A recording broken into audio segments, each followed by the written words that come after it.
الناس اللي قاعده ليل نهار على الفيسبوك وعلى السوشيال ميديا عماله تشكك وتقول اكاذيب على الشعب المصري، وبتقول اكاذيب على القياده المصريه، وبتقول اكاذيب وبتشكك في القياده والحكومه المصريه، وعمالين ليل نهار اللجان الاخوان والخرفان 24 ساعه بيطبلوا وبيقولوا ان الرئيس السيسي هو اللي قفل معبر رفح.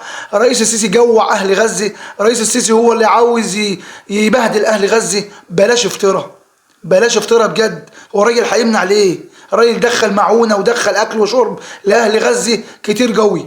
نزلت من فتره على صفحتي، جبت ناس من اهل غزه على الصفحه بيتكلموا وبيشكروا في القياده المصريه وبيشكروا في الشعب المصري.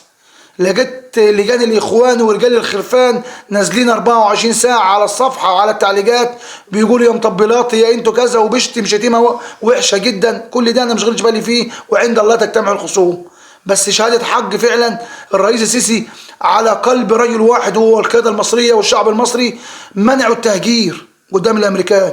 هو الوحيد في الدول العربيه كلها وقف قدام الامريكان وقدام اللي ما يتسموش ومنع التهجير، لكن ما قفلش المعابر، ما قفلش معبر رفح، وما منعش الاكل والشرب يخش على غزه. بالعكس ده وصل لهم اكل وشرب، وقال بلسانه وحسبت لك دلوقتي بالادله وبلسانه وفيديو هو اللي جاي بنفسه ان ربنا هيسالني يوم القيامه على اهل غزه.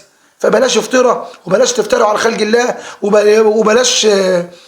وبلاش لجان الاخوان والخرفان 24 ساعه عمال يكذبوا واعملوا وخلوا. هتستفادوا ايه؟ مصر برضو مرفوعه، ومصر صامده، ومصر يعني شغاله